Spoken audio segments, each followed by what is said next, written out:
I hate sport. If you ask me, sport belongs in a news bulletin about as much as a mummified cat's head belongs in a Caesar salad. So imagine my confused horror when quite recently a sports story without any sport in it made it into the news. The saga began when England captain John Terry, this bloke apparently, allegedly cheated on his wife with a lingerie model who used to go out with one of his teammates. The News of the World were about to print these allegations when Terry's lawyers took out a super injunction. Super injunctions are interesting legal weapons, really. They don't just gag the press, they gag them from mentioning the existence of the gag. In other words, you know how people used to say, I could tell you, but then I'd have to kill you? Well, these days they just kill you.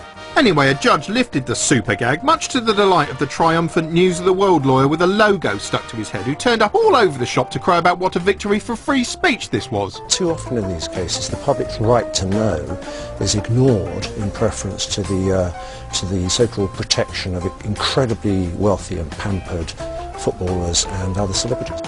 Yeah, you know, they hate the wealthy and pampered at News International because they're owned by one of the poorest and least indulged billionaires on the planet. Now everyone was free to gab about it. The story got more traction than it deserved, making the leap to Stern TV news bulletins in the process.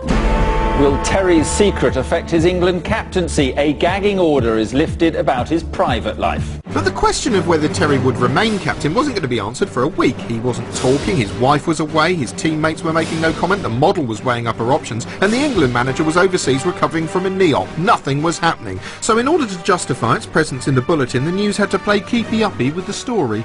One way to keep the ball in the air is to repeatedly report on the fact that you're repeatedly reporting on it. That way you can refer to mounting pressure. Pressure is mounting on the England captain John Terry. Pressure on John Terry didn't show on the pitch. There's no let-up in the pressure on John Terry this morning. Or you can say there are growing calls for him to resign. There have been growing calls for him to resign. There are growing calls for John Terry to be sacked. The England captain faces growing calls to quit. Combine the mounting pressure with the growing calls and you've got yourself a media whirlwind, which you can also refer to. There is no easing of the media whirlwind swirling around John Terry today.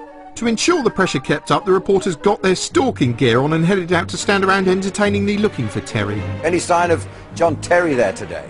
Yes, in the past half hour I've just seen John Terry. Yes, there he was, through the trees, and as the cameras peered at him through the branches like a serial killer, it was easy to see where all this pressure we'd heard about was coming from. Because by now his every move was under surveillance, and wherever Terry went he walked headlong into a storm. Stepping off the team bus and into a media storm. Stepping onto the pitch and into a storm of controversy. With its quarry thus encircled by a zillion watchful eyes, the News waited for something to give. Meanwhile, the tabloids were busy smearing their pages with all the shit they could find. A stealthy PR war had broken out, which meant scintillating saw-away snaps of Tony Terry strategically appeared alongside aspersions about Vanessa Perencel's morals on one side, while Max Clifford paraded his latest catch on the other, in scenes which closely resembled an age-gap romantic subplot from a rubbish soap opera he was directing. Of course, in any soap you sometimes have to do more than one take, which Max thoughtfully allowed ITN to do in this revealing clip. Hold on, you don't have to break your neck somewhere. If you want to go back, we'll start again from here if you want. And while Max got all Albert square on us, we were treated to plenty of displays of expert dribbling. We heard sexy football experts dribbling about how it would affect morale. What will be the impact in the dressing room? Bearded talk show ball bags dribbling about it in radio studios. What he does in his private life is nobody's business whatsoever. It is! Erudite broadsheet pundits dribbling about it on Newsnight. He's a kind of snorting priapic bull. That's who you want, leading the men into battle. And silly callers to the right stuff dribbling about whether they'd rather marry Terry or Tiger Woods. Helen on line 2. Helen, good morning. Good morning. Tiger or Terry? I'd go for a tiger. But perhaps the finest displays of dribbling of all were performed by extreme self-caricature wag Lizzie Cundy, who was suddenly omnipresent. As a wag, Lizzie Cundy knows how tough life can be in the spotlight. She spilled her brains on the 5 News sofa. No one knows more than John Terry today how foolish he's been. Yeah, and the real tragedy is he's also too foolish to appreciate what insight his own foolishness gives him. She appeared on family-friendly GMTV to hear Ben Shepherd say players shouldn't let an erection cloud their judgment. Even if these girls are throwing themselves at the footballers, no matter how hard it is, they should be able to say no.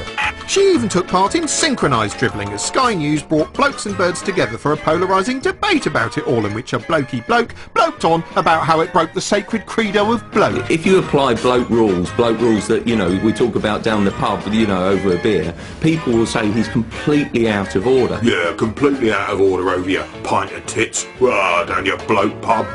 Let's be honest, if John Terry scores the winning goal in the World Cup, you know, people are going to forget about this. Yes, of course, if Terry scores the winning goal in the World Cup, people will indeed forget about this, but should he be playing as captain? In The Sun, Ian Wright suggested the players should hold a ballot, a scenario illustrated with a startlingly realistic image of Wayne Rooney at the ballot box, casting what was either a very vague vote or possibly his signature. Meanwhile, according to every sanctimonious tittermaboob in Pressville, John Terry should definitely go, although most punters quizzed by Sky didn't seem quite as judgmental as the journalists. It's off the pitch, we shouldn't really care what happens off the pitch. It's his personal life and he should be allowed to deal with that himself without it being in the papers, the press, everywhere you look. He's done nothing wrong that thousands of people in this country haven't done since time immemorial, especially people like MPs, people at the higher end of the strata. So there's a man who's never seen the Jeremy Kyle show. Although some of their viewers, presumably sickened by the sight of Terry looming large and peering over the host's shoulder, seemed less than impressed with the whole of football. Emails coming in saying, you know, what's the matter with these footballers? They can't string a sentence together, and yet they say that you know, they have... Still, the question of whether Terry should be captain or not was about to be answered as Fabio Capello returned to act as a pressure magnet. All the pressure now on Fabio Capello. In fact, the pressure was now on both of them and the coverage reached fever pitch. Capello was bothered at the airport. No comments, please. Excuse me, guys. When are you expecting to meet him? No comments, please. I just arrived, wait. He was followed to his car. He was shown limping into his flat. Lives in a top floor flat. It's quite a climb, isn't it, when you've just had an operation on your knee? The next morning he was helpfully shown limping out of his flat. Sky's vulture cam took to the skies so we could look down on John Terry slightly more than we already did, and other cameras showed him leaving the Chelsea grounds on his way to Wembley in his car. As Capello waited at Wembley, the news desperately zoomed in on any vehicle which looked like it might be driven by an adulterer, and then the meeting itself took place and the inevitable occurred. John Terry has been sacked as England captain after a week of damaging allegations about his personal life. Yes, Terry got the chop. All that pressure had paid off. The one good bit of news for John Terry was that for whatever reason Vanessa wasn't going to sell her story, an announcement she made via Max Clifford, who now appeared to be directing a soap scene about his own private life. Yeah, speed. Yeah, talking at this level, okay. I haven't spoken to anybody about my private life. They have spoken to everybody about my private life. Anyway, if the super injunction makes a story disappear because the news can't talk about it, the whole Terry affair was the polar opposite, a lurid story that largely exists because the news is talking about it. It was an unedifying tussle over the sexual morality of a man who kicks a ball around on a lawn for a living, which made everyone involved look a bit rubbish, but worst of all, upset one little boy! Were you upset by the decision? Proud of yourself, are you? The news? You monster!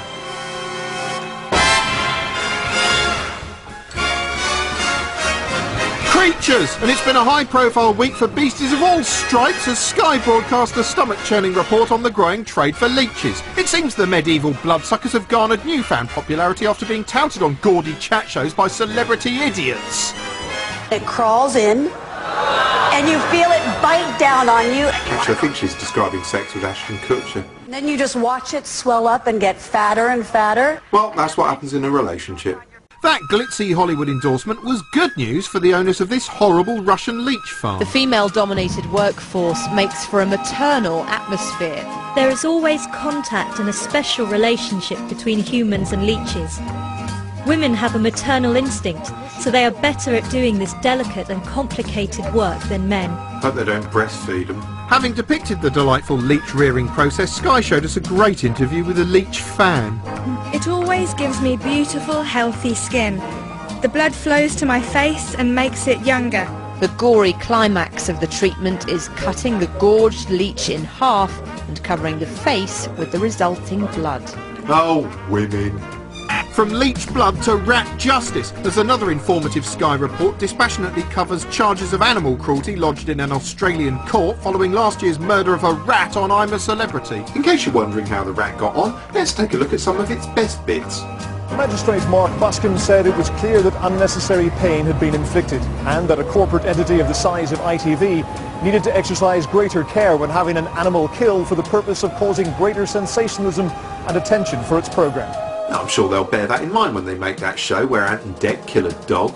Yes, thank God you won't have to witness anything like this because ITV are taking steps to make sure it never happens again. This was an oversight and we have since thoroughly reviewed our procedures and are putting in place a comprehensive training programme to ensure that this does not happen in future series. I'd like to see what that comprehensive training programme looks like. I'm sure it's terribly thorough.